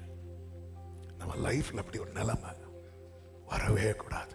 இன்னைக்கு இந்த சத்தத்தை யார் கேட்கறீங்களோ தெரியல, ஆண்டவர் விட்டு தூரமா இருக்கிறத போல உணர்றீங்களா? கர்த்தர் உங்களை இப்படிப்பட்ட ஒரு நிலையில பார்க்க விரும்பாததுனால இந்த சத்தத்தை உங்கள் காதுகளிலே கேட்க பண்ணுகிறா. ஆண்டவரை என்ன நீர் எதற்காக மீட்டு கொண்டீரோ அதனாலதான் உம்முடைய சித்தம் பரலோகத்தில் செய்ய. நம்ம அந்த ஜெபத்தை பண்ண மாட்டோம், ஏன்னா நம்ம மொத்த பெந்தேகோஸ்தேக்காரங்க. நாங்க இதுல பண்ணோம், ஐயா இதெல்லாம் அவங்க பண்ணுவாங்க. எவங்க பண்ணுவாங்க? ஏன் இது பண்ண என்ன குறைஞ்சிரும்? அது நாங்கெல்லாம் பண்ண மாட்டோம். நாங்க எடுத்தது அந்நிய பாஷை தான். ஆண்டவரே உம்முடைய சித்தம் பரலோகத்தில் செய்யப்படும். என்ன பிரேயருங்க அது? உங்க சித்தம் நடக்கட்டும். ஆண்டவரே என்ன நீங்க எதுக்கு வாங்குனீங்க? நீ எனக்கு மகிமையா இருக்கணும். அப்பா எனக்கு 1000 தேவைகள் இருக்கிறது. இந்த தேவைகள் என் வாழ்க்கையில சந்திக்கப்படுவதனால் நான் உமக்கு மகிமையா இருக்கிற ஸ்தானத்தை விட்டு போவேன் என்றால் இந்த பேப்பரை கிழிச்சு போட்டுருங்க ஆண்டவரே. வராதாமே வந்துட்டுன்னா ஜெயிச்சிட்டீங்கன்னு அர்த்தம். ஆண்டவரே எனக்குள்ள பெரிய பட்டியலை நான் போட்டு வச்சிருக்கிறேன்ப்பா, பெரிய லிஸ்ட்டை நான் வச்சிருக்கிறேன் ஆண்டவரே. இந்த தேவைகள் எனக்கு இருக்குப்பா ஆண்டவரே, எனக்கு இதெல்லாம் நடக்கணும் ஆண்டவரே. ஆனா நீங்க என்ன எதுக்கு ஒரு பர்பஸுக்காக வாங்கியிருக்கிறீங்களே, இதெல்லாம் எனக்கு நீங்க வாய்க்க பண்ணுவது நிமித்தம் இது பர்பஸ் இல்லாம போயிடும்னா ஆண்டவரே இதோ ஆண்டவரே கிழிச்சில்லப்பா, எரிச்சு போடுங்கப்பா. இப்படி சொல்றவன் ஜெயிச்சிருவான்.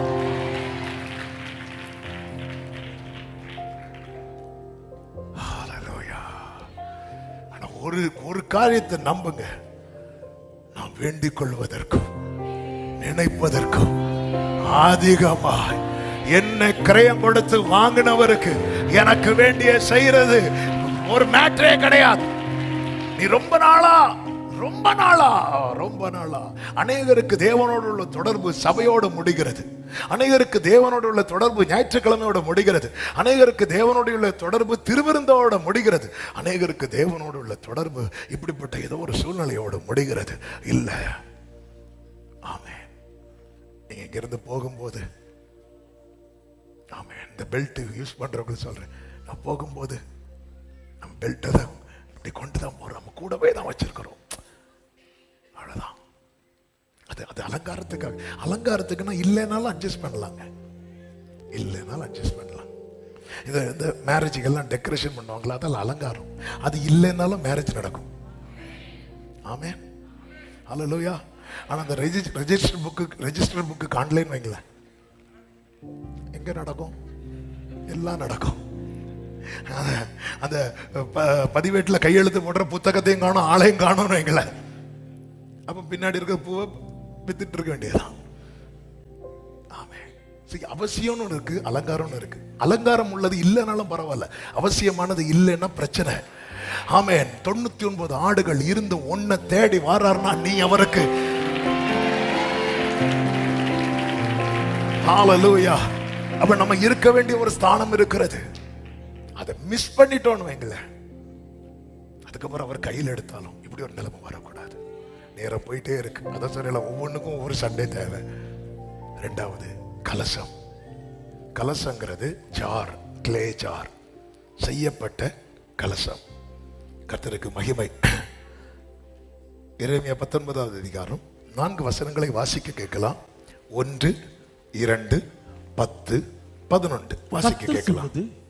நீ போய் குயவன் வேலையான ஒரு கலசத்தை கொண்டு ஜனத்தின் மூப்பரிலும் ஆசாரியர்களின் மூப்பரிலும் சிலரை கூட்டிக் கொண்டு கிழக்கு வாசலுக்கு எதிரான இன்னோமுடைய குமாரனின் பள்ளத்தாக்கிலே புறப்பட்டு போய் நான் உன்னோட சொல்லும் வார்த்தைகளை அங்கே பிரசித்தப்படுத்து. 10, 11 உன்னோட கூட வந்த மனுஷருடைய கண்களுக்கு முன்பாக அந்த கலசத்தை உடைத்து போட்டு அவர்களை நோக்கி, திரும்ப செப்பனிடப்படக்கூடாது குயவனுடைய மண் பாண்டத்தை உடைத்து போட்ட வண்ணமாக நான் இந்த ஜனத்தையும் இந்த நகரத்தையும் உடைத்து போடுவேன். கர்த்தருக்கு மகிமை உண்டாவதா. இங்க நீங்க பாத்தீங்கன்னா ஒரு கலசத்தை எடுத்துட்டு வாங்குறாரு. இந்த கலசத்துல ஏதாவது டேமேஜ் இருக்கான்னு கேட்டா ஒரு டேமேஜ் இல்ல, ஒரு டேமேஜ் கிடையாது. இதை யூஸ் பண்ணலாம். ஆனா ஆண்டவர் சொல்லாத உடைச்சிரு அப்படிங்கிறார். அதை உடைச்சிரு. என்னண்டு இது யூஸ் பண்ணல, வேண்டாம், எனக்கு அது பிடிக்கல, உடைச்சிரு. அங்கே கச்சை கெட்டு போனதுனால அதை பயன்படுத்த முடியல. இங்க கர்த்தருக்கு இது பிடிக்காததுனால இதை பயன்படுத்த முடியலைங்கிற நிலை இருக்கிறது, பயன்படுத்த விருப்பம் இல்லைங்கிற நிலை இருக்கிறது. இந்த பயன்படுத்த முடியலைங்கிற நிலை எவ்வளவு பரிதாபமோ அதை விட மிகப்பெரிய பரிதாபம் என்ன தெரியுமா? பயன்படுத்த விருப்பம் அல்ல. பரிசேயன் இடத்துல என்ன குறை இருந்துச்சு? வாரத்துக்கு 2 நாள் உபவாசிக்கிறோம். அப்படி யாராவது இங்க இருக்கிறோமா? நம்ம உபவாசிச்சாலும் காலை 10 முதல் 1 மணி வரை, அவ்வளவுதான். வாரத்துக்கு 2 நாள் ஃபாஸ்டிங் இருக்கிறார். தசம பாகம் கரெக்டா கொடுக்கிறார். 10 கட்டளைகளை அதுல எழுத்து மாறாம கை கொள்ளுகிறார். ஆண்டவர் சொல்றார், அவன் நல்ல, அவருக்கு பிடிக்கல, முடிஞ்சது. நம்ம நீதி எல்லாம் அவருக்கு பிடிக்கலன்னு வைங்கள, குப்பை. ஏன் பிடிக்கல? அவனுக்குள்ள பெருமை வந்துட்டு. என்னைக்குமே புரிஞ்சுக்கோங்க, ஒன்ன பயன்படுத்த முடியல, இன்னொன்னு பயன்படுத்த பிடிக்கல. இதுல இந்த 3 சொன்னேன்ல, கச்சை, கலசம், களிமண், இதுல வெரி ஒஸ்ட் இந்த கலசம். அப்சலோம் என்கிறவனை குறித்து வேதம் சொல்லுகிறது, அவனுடைய உச்சந்தலை முதல் உள்ளங்கால் வரை ஒரு பழுதில்லை, ஒரு பழுதில்லை. இப்படி பழுதில்லாம பைபிள்ல சொல்லப்பட்ட இன்னும் ஒரே ஒரு நபர் தான் உண்டு. யார் தெரியுமா? இயேசு கிறிஸ்து. அதன் பிறகு வேற எத்தனை பரிசுத்தம், ஒரு நபர்கிட்ட ஒரு பழுதில்லைன்னு சொல்ல முடியாது. ஈசாக்க கேட்டா அவருக்கு பார்வை சரியில்லை. யாக்கோபை கூப்பிட்டா பிரைஸ் தி லார்ட். ஆமென். யாரு? தாவீதை கேளுங்க, அவர் சொல்லுவார், ஊர்ல உலகத்துல இல்லாத வியாதி எல்லாம் எனக்கு இருக்கும் பாரு. மோசேயை கூப்பிட்டா அவர் எஸ் சார் சொல்றதுக்குள்ள சர்வீஸ் முடியும். பழுது இல்லாத ஒருத்தர் கிடையாது. எல்லா மனுஷனாலே குறை உள்ளவன் தான், குறை உள்ளவன். ஆனா இவனை குறித்து சொல்லப்பட்டிருக்கிறது, அவனுடைய உச்சம் தலை முதல் உள்ளங்கால். அப்ப ஏண்டவரை பயன்படுத்தல, எனக்கு பிடிக்கல, அவ்வளவுதான், அவ்வளவுதான், அவ்வளவுதான். அது அவரை சார்ந்தது. ஏன் பிடிக்கல? என்னைக்குமே புரிந்து கொள்ளுங்கள், இந்த வாய்ப்புகள் இருக்குல்ல, அத வந்து ஒருத்தன் தவற பர்பஸா தவற விடுறானா அவனை கர்த்தர் வேணும்னே தவற விடுவார். இந்த அப்சலோமை குறித்து நிறைய சொல்லலாம். ஆனா ஒரு வார்த்தை சொல்றேன், செகண்ட் சான்ஸை மிஸ் பண்ணான். ஒருவனை கொலை செய்து ராஜாவின் கோபத்துக்குள்ளாகி தூரம் போவான். அதன் பிறகு ராஜா இறங்கி அவனை திரும்ப சேர்த்துக் கொள்வார். திரும்ப வந்து அதை விட மோசமானதை நடப்பிக்க அவன் அதிகாலையிலே எழுந்து துணிகரம் கொள்ளுகிறான். அவ்வளவுதான்.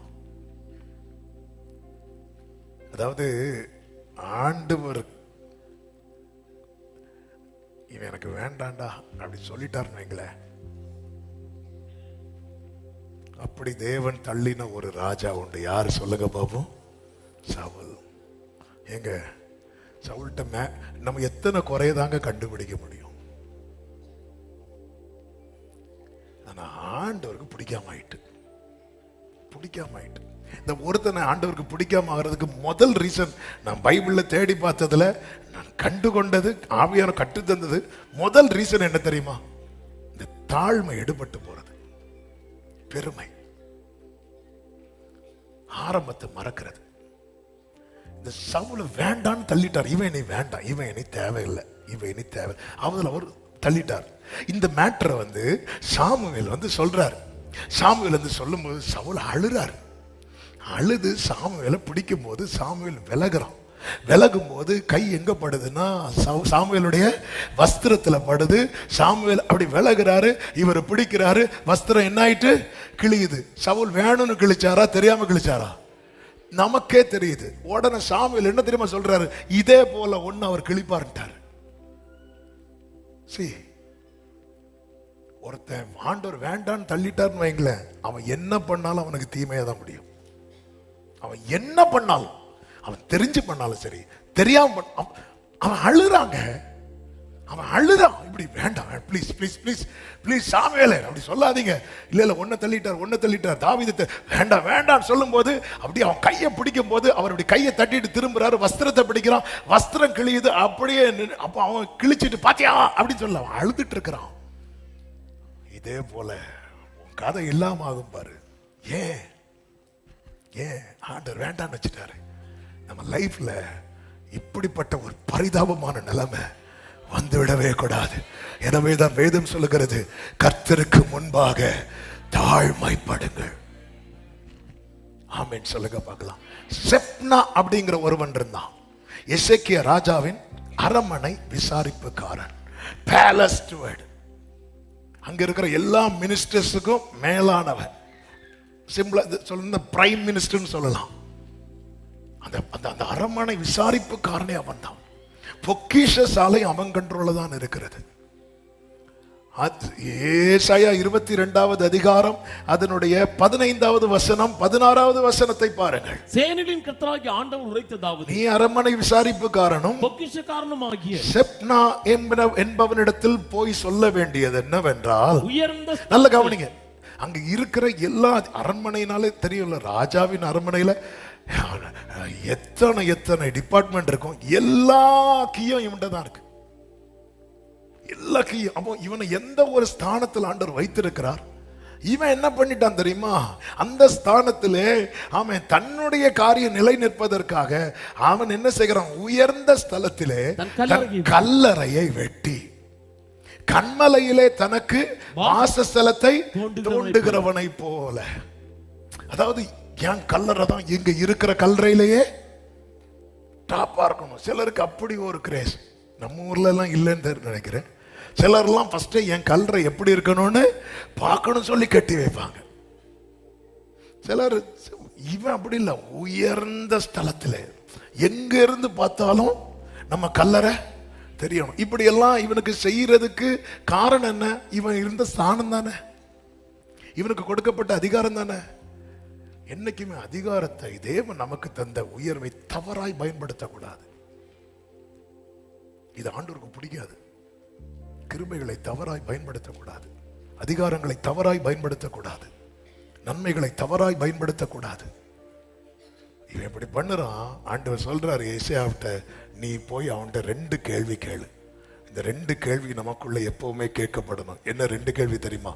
உனக்கு இங்கே என்ன இருக்கிறது? உனக்கு இங்கே யார் இருக்கிறார்கள்? இந்த ரெண்டுக்கும் ஆன்சர் சொல்லுங்க பார்க்கலாம். ஒண்ணும் கிடையாது நமக்கு. இதான் உண்மை. உனக்கு இங்க என்ன இருக்கு?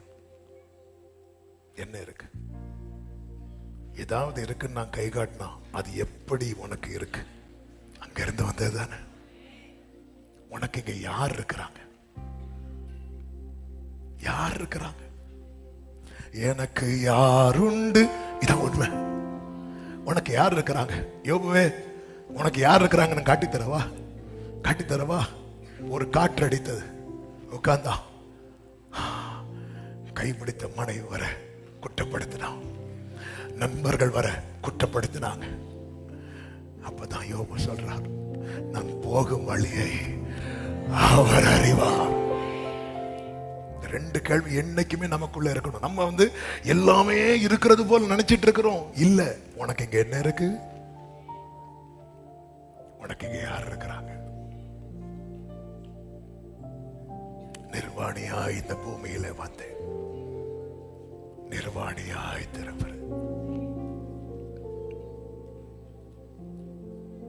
சிலர் எல்லாம் மறிக்கும் போது சிலர் அழுவாங்க, ஆமென், கதறுவாங்க. எல்லாரும் கதறுவோம். நமக்கு நெருங்கின உறவு இறந்துட்டாங்கன்னா கதறுவோம். ஆனா யாராவது இப்படி அழுதுருக்கிறோமா? என்னையும் கூட்டிட்டு போங்க.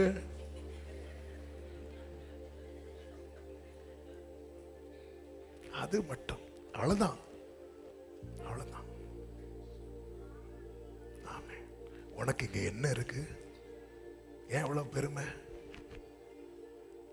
ஏன் இவ்வளவு? ஆண்டவர் சொல்றார், அவன்கிட்ட புடுங்கி இல்க்கியாவின் குமாரன் ஆகிய அந்த வசனத்தை வாசிங்க. அந்நாளிலே இல்க்கியாவின் குமாரனாகிய எலியாக்கிம் என்னும் என் ஊழியக்காரனை நான் அழைத்து, 20வது வசனம், உன் வஸ்திரத்தை அவனுக்கு தரித்து, உன் வஸ்திரத்தை அவனுக்கு தரித்து, உன் கச்சையால் அவனை இடைக்கட்டி, உன் அதிகாரத்தை உன் அதிகாரத்தை, அரமனை விசாரிப்புக்காரன் என்கிற அந்த அதிகாரத்தை உன் கையிலிருந்து எடுத்து அவன் கையிலே கொடுப்பேன் அப்படிங்கிறார். ஆண்டவரே, என்கிட்ட நான் அதிகாரத்தை, ஆண்டவரே நான் ஒழுங்கா அரண்மனை விசாரிக்கலையா, நீ அதெல்லாம் கரெக்டா பண்ண, எனக்கு பிடிக்கலன்ட்டார். அதனாலதான் எப்பொழுதுமே கர்த்தருக்கு முன்பாக ஆண்டவர் நம்மை ஒரு நிலையில வைக்கும் போது எவ்வளவு ஹம்பிளா இருக்கணும் தெரியுமா? அந்த கலசம் நல்லாதான் இருக்கு, உடைச்சிட்டு வேண்டாம் விட்டுரு. திரும்ப செப்பனிட கூடாது. எப்பவுமே இதை படிக்கும் போதெல்லாம் ஆண்டவர்ட்ட ஒன்னே ஒண்ணுதான் சொல்ல தோணும், அப்பா திரும்ப உருவாக்குறதுக்குன்னா உடைங்க, இல்ல திரும்ப உருவாக்க மாட்டேன்னா உடைச்சிடாதீங்க ஆண்டவரே. திரும்ப உருவாக்குவதற்கென்றால் என்னை உடையும், இல்ல திரும்ப உருவாக்க நான் விரும்பலைன்னா பிளீஸ் டாடி. இன்னும் தேவை கிருபை தாழ்மையுள்ளவனிடம் தங்கிடுதே கிருபை. வாழ்நாளெல்லாம் கைகளை உயர்த்தி சுகமுட பலமுட வாழ்நாளெல்லாம் ஆமென் சுகமுட சேவை செய்ய கிருபை தாருமே. சேவை செய்ய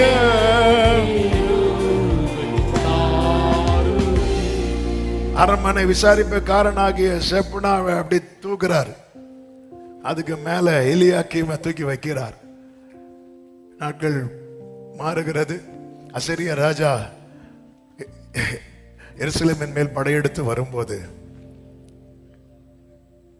எசேக்கியா ஸ்தானாபதிகளை அனுப்புறார். அனுப்பும்போது அங்க 3 பேர் இருக்கிறாங்க. அதுல செப்னாவும் இருக்கிறான். ஆனா செப்னா 2வது தான் இருக்கிறான். 36 ஏசாயா 3வது வசனம். அப்பொழுது இல்க்கியாவின் குமாரனாகிய எலியாக்கீம் என்னும் அரமனை விசாரிப்புக்காரன். இந்த போஸ்ட்ல தான் யார் இருந்தா? செப்னா இருந்தான். அவன் அதுல இருந்து அவன் செஞ்சது அவருக்கு பிடிக்கல, தூக்கிட்டார். தூக்கி அவனுக்கு கீழே இருந்தவனை தூக்கி மேல. இதான் ஆண்டவர். ஆமே. அவர் ஞானிகளை வெட்கப்படுத்த நம்மை தேவன் தெரிந்தெடுக்கிறார்னா நிறைய பேர் ஆண்டவருக்கு பிடிக்கலன்னு அர்த்தம். ஒரு ஆமேன்னு சொல்லுங்க பார்க்கலாம். நாமளும் அப்படி ஆயிடக்கூடாது. என்னைக்குமே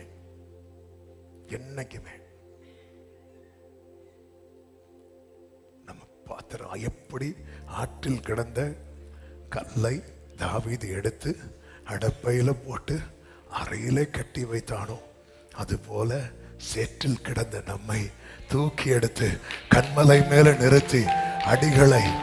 அதனாலதான் ஆரம்பத்தை மட்டும் மறக்கவே கூடாது. அவரே நமக்கு நீதியும் ஞானமும் மீட்பும் பரிசுத்தமுமானார். நீதியும் ஞானமும்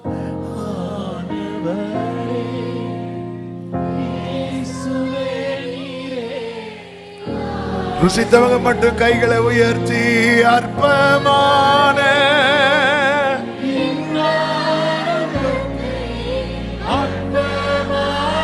ஜீசஸ் அசட்டை பண்ணாதவரே அன்பாலெல்லாம் தயவால் பெற்றே. ஆண்டவர்கிட்ட எப்பவுமே ஆண்டவரே என்ன உங்களுக்கு பிடிக்காம போயிடக்கூடாதுப்பா, என்ன உங்களுக்கு பிடிக்காம போயிடக்கூடாது. யூதாசு ஃபுல்லா கூடவே இருந்த மாதிரி திடீர்னு சொல்லுவார் கிளம்பு அப்படின்ட்டாரு. யூதாசிலையும் போகும்போது போகாத யூதாசி போகாத அப்படி இல்லை, அவரே சொல்றாரு. அவன் எப்படி போலான்னு பார்த்துட்டு இருக்கும்போது யூதாசே நீ கிளம்பு அப்படி விட்டுட்டாரு பாருங்க.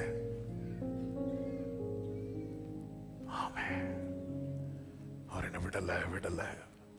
ஆனா தாவீது சொல்றார், நான் எங்க போவேன் ஆண்டவரே, விடவே மாட்டேங்கிறீங்க. நான் வானத்துக்கு ஏறினாலும் அங்கே இருக்கிறேன், பாதாளத்துல படுக்க போட்டாலும் ஒருத்தனை விடவே மாட்டேங்கிறாரு. இன்னொருத்தன் பந்தியில இருக்கிற கிளம்புட்டாரு. அவருக்கு பிடிக்காமயிடக்கூடாது, அவருக்கு பிடிக்காமயிடக்கூடாது. மூன்றாவது களிமண், 18வது அதிகாரம்.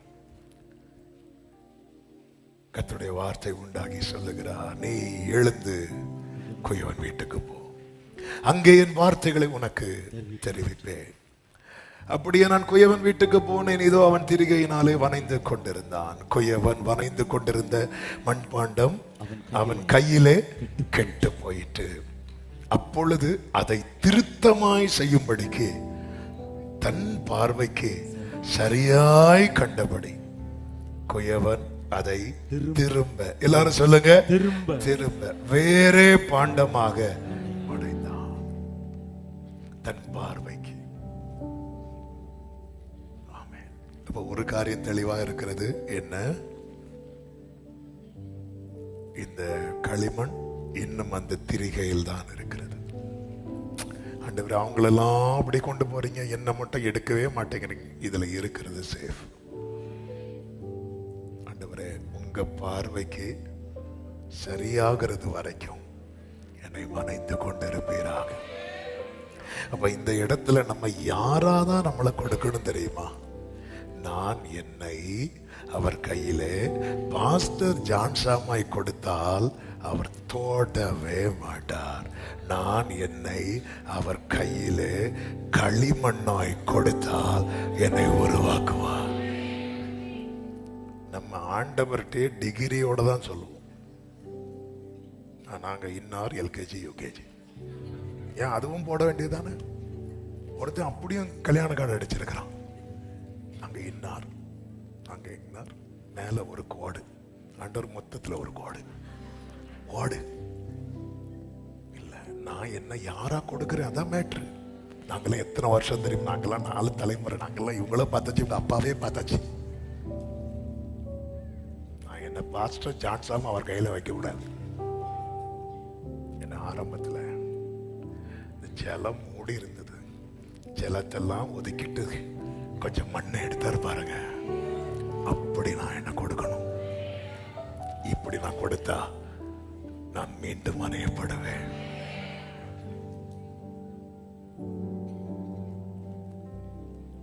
குயவனேவும் கரை களிமண்ணை போலவே என்னையும் கையிலே வைத்திட்டேனா. என் சொந்த இஷ்டமோ ஏதும் வேண்டாம், உம் நோக்கம் என்னிலே பூரணமாகட்டும். என் சொந்த இஷ்டமோ ஏதும்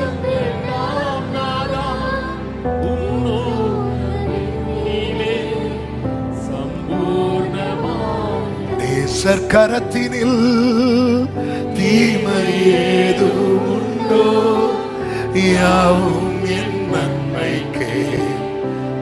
ஆமென். தெரியுதில்ல, அந்த கையில தீமை இருக்கா? அப்ப ஏன் கொடுக்க மாட்டேங்கிறோம்? ஏன் கொடுக்க மாட்டேங்கிறோம்? இந்த இடத்துல கெட்டு போன கச்சையா, உடைத்து போடப்படுகிற, திரும்ப செப்பனிடக்கூடாத கலசமா வேண்டாம். ஃபர்ஸ்ட்ல இருந்தே அந்த ஆதி நிலைக்கு திரும்பும். அவர் ரெடியா இருக்கிறார். முந்தினவைகள் இனி நினைக்கப்படுவதில்லை, பூர்வமானவைகள் இனி சிந்திக்கப்படுவதில்லை. இதோ நான் புதிய காரியத்தை செய்கிறேன். களிமண்ணை போல என்ன தர்றப்பா. எழுப்பி நிற்கலாமா? அர்ப்பணிப்போடு இந்த பாடலை பாடி ஆண்டவர் கரத்தில் ஒப்பு கொடுக்கலாமா? குயவனின் கையிலே களிமண்ணை போலவே என்னையும் கையிலே தந்திட்டே நாயகா. குயவனின் கையிலே ஆமென், என்னையும் கையிலே. என் சொந்த இஷ்டமோ, என் சொந்த இஷ்டமோ ஏதும் வேண்டாம் நாதா. உம் நோக்கம் என்னிலே பூரணமாகட்டும்.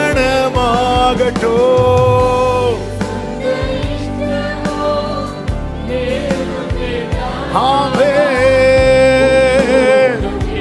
அர்ப்பணிக்கிறவர்கள் மட்டும் 2 கரங்களை உயர்த்தி, என் இயேசுவே, என் இயேசுவே, நானும் உடையவர், நீரன் சொந்த.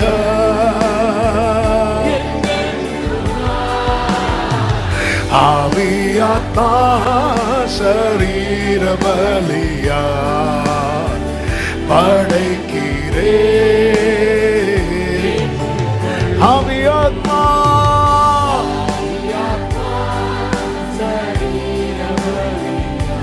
ஜீசஸ். நேசர் கரத்தினில், நேசர் கரத்தினில் தீமை ஏது உண்டோ, யாவும் என் நன்மைக்கே என்பதை அறிகுவே. நேசர் கர, உங்க கையில ஒரு தீமை கிடையாதுப்பா, ஆனாலும் தர தயங்கிட்டே இருந்தோம்ப்பா. எங்களை மன்னிப்பீராக. அந்த கெட்டு போன கச்சையாய், உடைத்து போடப்பட்ட கலசமா இல்ல, மீண்டும் மீண்டும் ஆண்டவரை உம்மால் உருவாக்கப்படுகிற அந்த மண்பாண்டம் போல களிமண்ணாய் உங்க கரத்திலே தருகிறோம்.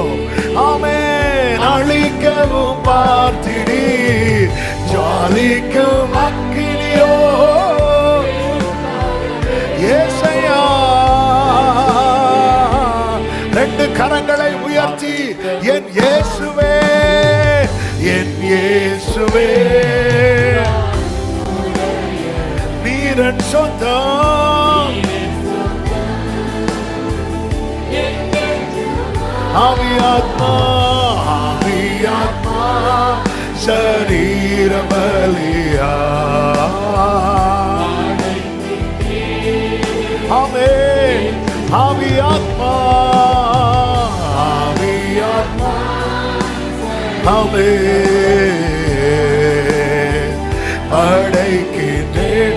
அப்படியே கைகளை உயர்த்தியவாறு என்னை தருகிறேன், என்னை தருகிறேன், தருகிறேன் உம் கரத்தில். மறுபடியும் மனைவியராக உம் பார்வைக்கு சரியானபடி, உம் பார்வைக்கு திருத்தமா. Yes yes yes yes yes. Amen. படைக்கிறேன். ஓ உருவாக்குமே ஜீசஸ், உருவாக்குமே என்னை தருகிறேன், தருகிறேன், என்னை படைக்கிறேன். ஆமென். என்னை தருகிறேன், என்னை படைக்கிறேன். ஹல்லேலூயா. உருவாக்குமே உருவாக்குமே உருவாக்குமே. ரெண்டு கைகளை உயர்த்தி ஆண்டவர் சமூகத்துல விட்டு கொடுங்க பார்க்கலாம். ஆண்டவர் உமக்கா என்னை உருவாக்குங்கப்பா. உருவாக்குமே உருவாக்குமே. ஆமென். என் நாட்கள் முடியும் வரை,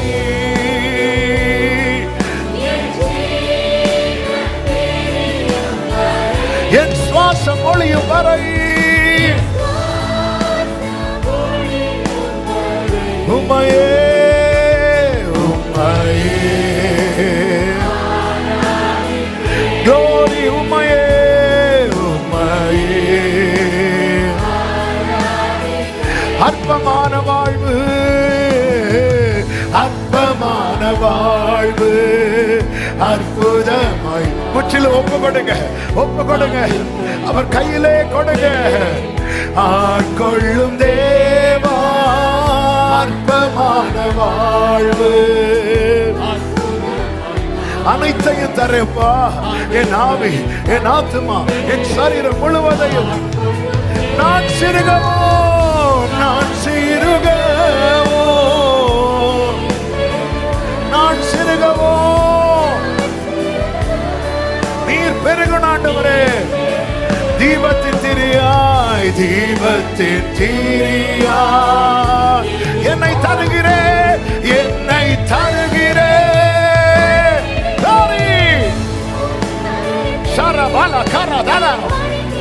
உடைத்து போடப்பட்ட கலசமாய் அல்ல, கெட்டு போன கச்சையாய் அல்ல, கர்த்தரால் மீண்டும் மீண்டும் வரையப்படுகிற, அவர் பார்வைக்கு சரியானபடி திருத்தமாய் வரையப்படுகிற பாத்திரமாய், பாத்திரமாய்.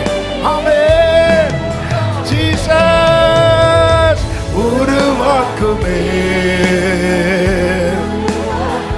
ஜீசஸ் உருவாக்குமே.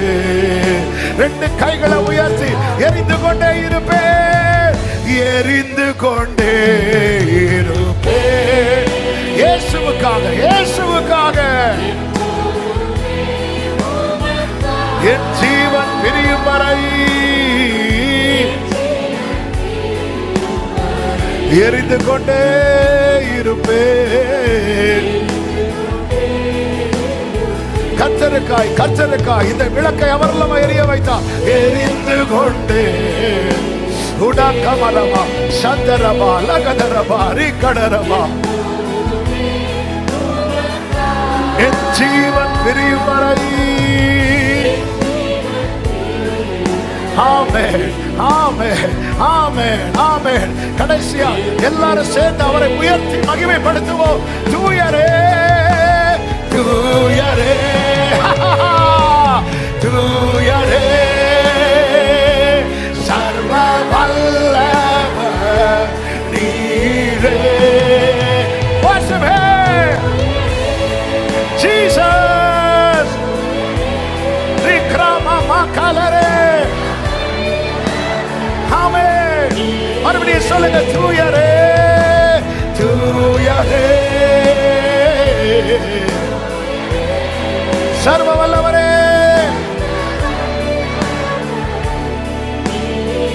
பாத்திரரே பாத்திரரே துதி உமக்கே. பாத்திரரே பாத்திரரே துதி உமக்கே. ஆமென். முழு பலத்தோடு கரங்களை தட்டி முழு பலத்தோடு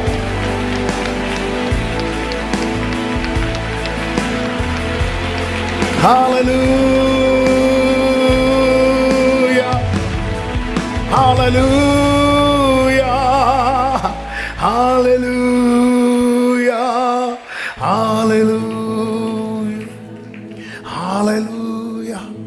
கடைசியா ஒரே ஒரு விஷயம், ரெண்டு கரங்களை உயர்த்தி, என் நாட்கள் முடியும் ஜீசஸ்.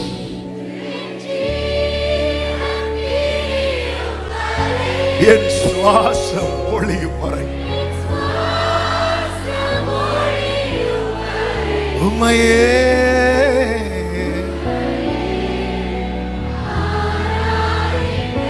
ஆமென். அப்படியே கையை உயர்த்தியவாறு சொல்லுங்க, என் இயேசுவே நான் உம்முடையவர், என் இயேசுவே நான் உம்முடையவர். நீரன் சொந்தம் நீரன் சொந்தம் என்னென்றுமாய் ஆவியாத்மா சரீர பலியா படைக்கின்றேன் ஏற்றுக்கொள்ளோ. ஆவியாத்மா தருகிறோம், உங்க பாதத்துல படைக்கிறோம் ஆண்டவரே.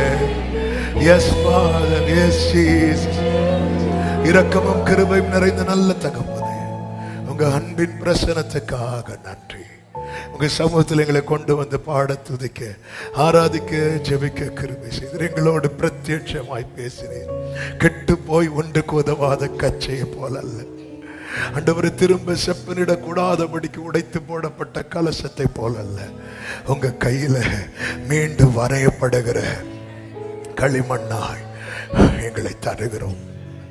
ஒரு வாக்கும் உமக்கு மகிழ்ச்சியும் கீர்த்தியும் புகழ்ச்சியும் மகிமையும் உண்டாக எங்களுக்கு நன்மை செய்யும்படி எங்களை ஒழுங்குபடுத்தும். உருவாக்கும், ஒவ்வொருவரையும் ஆட்கொள்ளும். தேவ சமாதானம், தேவ கிருபை, தேவ பாதுகாவல், தேவ ஆசீர்வாதங்கள் நம்முடைய பிள்ளைகளை எல்லா விதத்திலும் சூழ்ந்து கொள்வதாக.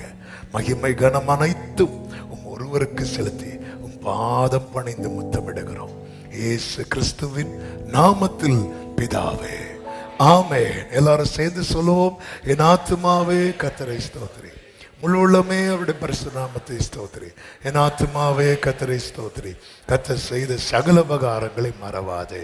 ஆமென். நம்முடைய கர்த்தராகிய இயேசு கிறிஸ்துவின் கிருபையும் பிதாவாகிய தேவனுடைய அன்பும் பரிசுத்த ஆவியானவருடைய ஐக்கியமும் சிநேகமும் பாதுகாவலும் நம் அனைவரோடும் எல்லா பரிசுத்தவான்களோடு கூட கர்த்தருடைய வருகை மட்டும் தங்கியிருப்பதாக. ஆமென். ஹல்லேலூயா. God bless you. கர்த்தர் உங்களை ஆசீர்வதிப்பாராக. ஆமென்.